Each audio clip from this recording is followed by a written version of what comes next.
Hello everyone, welcome to my channel. तो भाई आज हम बात करेंगे हमारे MS1 के अंदर जो हमारे यूनिट 7 है उसकी नेक्स्ट डिजीज की। तो नेक्स्ट डिजीज हमारी है पेप्टिक अल्सर।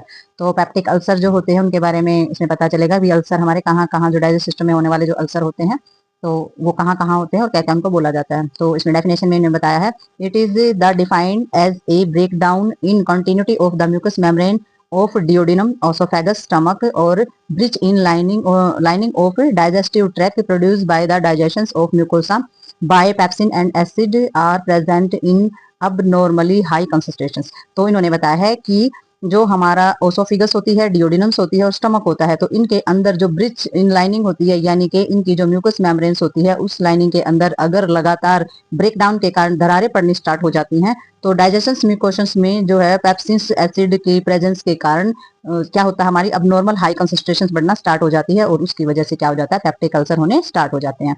ठीक है, तो इसमें हमारा जो पेप्टिक अल्सर होते हैं, जो शोर्स होते हैं यानी कि जो छाले होते हैं वो फॉर्मेस हो जाते हैं हमारे म्यूकस वॉल के अंदर, स्टमक की, डिओडिनम की और ओसोफेगस की जो म्यूकस वॉल होती है उसके ऊपर हमारे शोर्स यानी कि छाले या फोड़े होने स्टार्ट हो जाते हैं।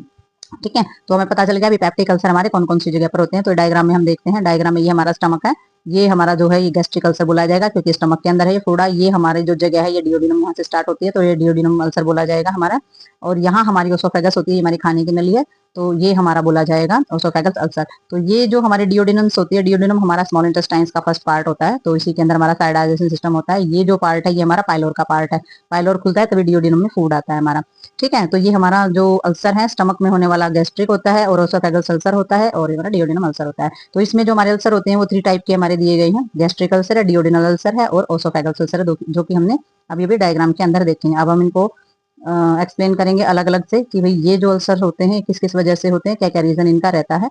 तो इसमें जो हमारा सबसे पहला जो होता है वो हमारा आ जाता है गैस्ट्रिक अल्सर। तो गैस्ट्रिक अल्सर जो हमारे होते हैं इन्होंने बताया है, it is breaking of mucous membrane of stomach due to the some injuries like. तो इन्होंने बताया है कि हमारी जो स्टमक होता है उसकी म्यूकस मेम्ब्रेन में किसी वजह से कुछ ब्रेकिंग आ जाती है, कुछ इंजरीज, कुछ चोट लगने की वजह से जब ब्रेक हो जाती है म्यूकस मेम्ब्रेन स्टमक के अंदर, तो उसमें कुछ रीजन बताए गए हैं। सब किसी भी सब्सटेंस के कारण हो सकता है, ज्यादा शराब पीने से, कैफीन से, एस्प्रिन से, NSAIDs जो हमारे ड्रग्स होते हैं यानी कि non steroid acidic inflammatories disease जो हमारी होती है उनके जो ड्रग्स होते हैं उनकी वजह से। It is usually cause by the H pylori. ठीक है, तो इसमें कारण जो है H पाइलोरी इसका कारण बन सकता है। तो ये कुछ रीजन होते हैं जिसकी वजह से हमारे जो स्टमक होता है उसकी म्यूकस मेम्ब्रेन में इंजरीज हो जाती है। ठीक है, ब्रेक हो जाती है वो, और तब हमारे गैस्ट्रिक अल्सर हो जाते हैं। तो इसमें थोड़ा सा प्रोसेस इन्होंने बताया है कि भी NSAIDs लिए हैं, अल्कोहल ली है, कॉफी ली है, टी ली है ज्यादा, तो उसकी वजह से क्या हो जाएगा, एक्सेसिव सेक्रेशन होगा हमारा HCl का, हाइड्रोक्लोरिक एसिड का, और डिक्रीज हो जाएगा हमारा म्यूकस सेक्रेशन जो कम हो जाएगा। ठीक है, तो फिर क्या होगा, ब्रेक डाउन होगी हमारी mucous membrane of stomach, stomach की जो म्यूकस मेम्ब्रेन होती है वो टूटना स्टार्ट हो जाएगी, डैमेज होना स्टार्ट हो जाएगी। एसिड जो है वो एंटर कर जाएंगे हमारे गैस्ट्रिक म्यूकोसा के अंदर, और गैस्ट्रिक म्यूकोसा के अंदर जब एसिड ज्यादा मात्रा में जब एसिड एंटर करेंगे तो उसमें क्या हो जाएगा, गैस्ट्रिक अल्सर होना स्टार्ट हो जाएंगे। ठीक है, तो ये था हमारा गैस्ट्रिक अल्सर। अब हम देखेंगे इसमें डिओडिनल अल्सर जो हमारे होते हैं। तो डिओडिनल अल्सर में हमारा पाया जाता है कि ये जो होता है हमारा duodenal due to the stimulation of vagus nerve during resting period और फास्टिंग। तो इन्होंने बताया डिओडिनल के अंदर जब हमारे अल्सर या छाले होते हैं तो डिओडिनम में वो तब सेटिमुलेट होते हैं जब हमारी वेगस नर्व एक्टिव होती है। ठीक है, तो वेगस नर्व जब सेटिमुलेट होती है या फिर फास्टिंग पीरियड रहता है, फास्टिंग यानी कि व्रत वगैरह रखना या खाली पेट रहना ज्यादा, तो ऐसा जो पीरियड होता है तब हमारे ये होते हैं, उसकी वजह से हमारी जो वेगस नर्व है वो सेटिमुलेट हो जाती है। तो इसमें थोड़ा प्रोसेस दिया है। तो फास्टिंग है आपकी, फास्टिंग के कारण क्या सेटिमुलेट होगा, हमारी वेगस नर्व जो है वो सेटिमुलेट हो जाएगी। उसके बाद इंक्रीज हो जाएगा हमारा गैस्ट्रिक सेक्रेशन जो है वो ज्यादा बढ़ जाएगा। गैस्ट्रिक सेक्रेशन हमारा कौन सा है, यहाँ पर HCl है। ठीक है, तो HCl सेक्रेशन लेवल जो है वो ज्यादा इंक्रीज हो जाएगा हमारा, that lead to duodenal ulcer, और वहां पर क्या लीड हो जाएगा, डिओडिनल अल्सर यानी कि छाले होना स्टार्ट हो जाएंगे। ठीक है, तो नेक्स्ट हमारा आ जाता है, इसमें फोड़ा भी बोल देते हैं, छाले भी बोल देते हैं, घाव भी इसको बोल देते हैं। ठीक है, तो ऑसोफिकल अल्सर में हमारा क्या हो जाता है, ulceration in mucosa of oesophagus. तो इसमें जो हमारा ऑसोफेगस होता है, ऑसोफेगस के अंदर जो म्यूकोसा होता है उसके अंदर हमारे छाले हो जाते हैं। It is due to the hydrochloric acid reflection in oesophagus. तो इसमें हमारे क्यों होते हैं, क्योंकि हाइड्रोक्लोरिक जो एसिड होता है, HCl जो एसिड होता है उसके रिफ्लेक्शन के कारण हमारी जो खाने की नली होती है उसके अंदर हो जाता है, mostly seen in lower oesophagus. और ज्यादातर हमारा जो नीचे वाला पार्ट होता है ऑसोफेगस का, जो स्टमक से जुड़ा हुआ होता है, वहां पर ये ज्यादा दिखाई देते हैं। तो अब इसमें थोड़ा सा डिफ्रेंशिएशन भी देखेंगे हम कि कौन सा हमारा किस तरीके के अल्सर होते हैं। तो भाई ये दे रखा है हमारा गैस्ट्रिक अल्सर और डियोडिनल जो हमारे अल्सर होते हैं, difference between gastric ulcer and डियोडिनल ulcer. तो इसमें डिफरेंसेस बताने हैं। ये बहुत बार एग्जाम में आने वाला क्वेश्चन है, बहुत ही इंपॉर्टेंट क्वेश्चन है, बहुत ही ध्यान से आपने करना है। तो इसमें इसके डिफरेंशिएशन भी आ जाते हैं, वैसे भी पूछ लिया जाता है गैस्ट्रिक अल्सर कौन से होते हैं, डियोडिनल अल्सर कौन से होते हैं। तो पेप्टिक अल्सर तो हम सभी को बोल ही देते हैं, बट हमारी जो ओसोफिगस में होता है उसको ओसोफिगल अल्सर बोला जाता है, और इन सभी को मिलाकर सबको ही पेप्टिक अल्सर बोल दिया जाता है। तो गैस्ट्रिक अल्सर कैसे होते हैं, ये हमारे स्टमक के अंदर होते हैं, और जो हमारे डियोडिनल अल्सर होते हैं ये हमारे डियोडिनम के अंदर होते हैं। दूसरा, ये हमारे एंजरीज सब्सटेंसेस, अल्कोहल, एस्प्रिन, एनएएसडी जो ड्रग्स होते हैं उनकी वजह से होते हैं गैस्ट्रिक के अंदर अल्सर। और जो हमारा डियोडिनल्स होता है, वो जो अल्सर होते हैं वो एचसीएल के सेक्रेशंस की वजह से होता है। जब वेगस नर्व स्टिमुलेट होती है या फास्टिंग पीरियड होता है तब ये हमारे डियोडिनल अल्सर होते हैं। तो रीजन अलग अलग रहते हैं इनके।